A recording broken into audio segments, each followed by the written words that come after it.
নমস্কার বন্ধুরা, আমি জয়শ্রী মুনলাইট কিচেনে আপনাদের সবাইকে স্বাগত জানিয়ে শুরু করছি আমার আজকের রেসিপি। আজ আমি আপনাদের সাথে শেয়ার করব টক ঝাল মিষ্টি আমের আচার।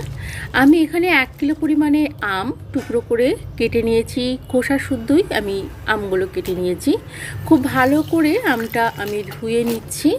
এরপরে এই আমের থেকে জল ঝরিয়ে আমি একটি প্লেটে ঢেলে দিলাম।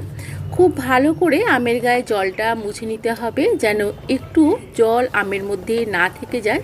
যদি আমের মধ্যে জল থেকে যায় বা আমের গায়ে থাকা জল না শুকায়, তাহলে কিন্তু আমের আচার নষ্ট হয়ে যেতে পারে।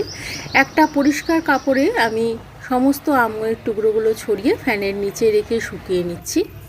এরপর একটি প্লেটে সমস্ত আমের টুকরোগুলো দিয়ে সামান্য একটু নুন, সামান্য একটু হলুদ আর খুব সামান্য পরিমাণে একটু লঙ্কার গুঁড়ো মাখিয়ে নিচ্ছি। আমটা এইভাবে খুব ভালো করে মাখিয়ে আমি ঢাকা দিয়ে রেখে দেবো 10 মিনিট মতন। এখন আমি একটি ভাজা মশলা তৈরি করে নেব। কড়াইয়ে দিয়ে দিচ্ছি 6টা শুকনো লঙ্কা। লঙ্কাটা একটু নেড়েচেড়ে ভেজে নেওয়ার পর 1 টেবিল চামচ পরিমাণে ধনে আর 1 টেবিল চামচ পরিমাণে 5 ফোড়ন গ্যাসের ফ্লেমটা মিডিয়ামে রেখে ড্রাই রোস্ট করে নিলাম। তারপর একটি প্লেটে রেখে ঠান্ডা করে নিচ্ছি। ওই কড়ার মধ্যে দিয়ে দিলাম একটু বেশি পরিমাণে সর্ষের তেল। যেহেতু এটা টক ঝাল মিষ্টি তেল আম হচ্ছে, তাই এখানে একটু বেশি পরিমাণেরই তেল লাগবে। তেলটা গরম হয়ে গেলে 1 চামচ মতন জিরে ফোড়ন দিয়ে নুন, হলুদ, লঙ্কার গুঁড়ো দিয়ে মাখিয়ে রাখা আমের টুকরোগুলো দিয়ে খুব ভালো করে ভেজে নিতে হবে। এই সময় আমি গ্যাসের ফ্লেমটা মিডিয়াম টু হাইতে রেখেছি। এদিকে ভাজা মশলাটাও ঠান্ডা হয়ে গেছে। এখন আমি এই ভাজা মশলাটা গ্রাইন্ডিং জারে দিয়ে মশলাটা গুঁড়ো করে নিতে হবে। খুব বেশি মিহি করে গুঁড়ো করার দরকার নেই, এরকম আধ ভাঙা গুঁড়ো করে নিতে হবে। এরপর ওই ভাজা আমের মধ্যে দিয়ে দিলাম 2 টেবিল চামচ পরিমাণে চিনি। চিনির পরিমাণটা অবশ্যই আপনারা নিজস্ব টেস্ট অনুযায়ী দেবেন। আপনারা আমের আচারে যতটা মিষ্টি খেতে পছন্দ করবেন সেই অনুযায়ী আপনারা চিনিটা অ্যাড করবেন। থালায় যে জলটা ছিল, মানে নুন, হলুদ, লঙ্কা গুঁড়ো মাখিয়ে রাখা আমের থালায় যে আমের থেকে বেরোনো জলটা ছিল, সেই জলটা আমি এর মধ্যে দিয়ে দিলাম। তাই আলাদা করে আর নুন, লঙ্কার গুঁড়ো ব্যবহার আমি করছি না। খুব ভালো করে আমটা নেড়েচেড়ে নেওয়ার পর দেখুন কত সুন্দরভাবে আমটা নরম হয়ে গলে গেছে। এর থেকে বেশি আর নাড়ব না। এই সময় আমি ভাজা মশলাটা এর মধ্যে দিয়ে দিচ্ছি।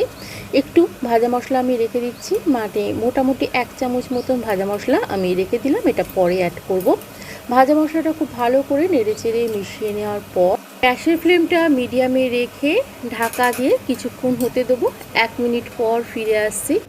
1 মিনিট পর ঢাকা খুলে দিয়ে দিচ্ছি পাতিলেবুর রস। এখানে আমি অর্ধেকটা পরিমাণে পাতিলেবু ব্যবহার করেছি, যেহেতু লেবুর সাইজটা একটু বড় ছিল, তাই এখানে আমি অর্ধেকটা পাতিলেবু ব্যবহার করলাম।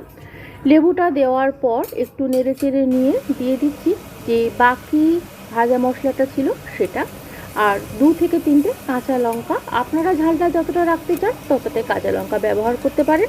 এখানে আমি 2টো কাঁচা লঙ্কা দিলাম। দিয়ে একটু নেড়েচেড়ে নিলেই কিন্তু রেডি হয়ে যাবে আমাদের টক ঝাল মিষ্টি আমের আচার।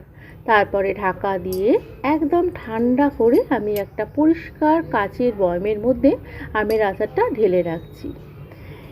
একদমই জলের ব্যবহার এই আচারে করবেন না। আর জার সবসময় খুব ভালো করে পরিষ্কার কাপড়ে মুছে নিয়ে তবেই কিন্তু আমের আচারটা এই জারের মধ্যে ভরে রাখবেন। তাতে অনেক দিন পর্যন্ত আমের আচারটা ভালো থাকবে। সামান্য একটু সর্ষের তেল দিয়ে ঢাকা দিয়ে রেডি হয়ে গেল আমাদের টক ঝাল মিষ্টি আমের আচার। রেসিপিটি আপনাদের কেমন লাগলো অবশ্যই জানাবেন, আর বাড়িতে আজই একবার ট্রাই করতে পারেন। আমার ভিডিওটি ভালো লাগলে একটি লাইক দিয়ে চ্যানেলটি সাবস্ক্রাইব করে দেবেন। ভালো থাকবেন, সুস্থ থাকবেন, ধন্যবাদ।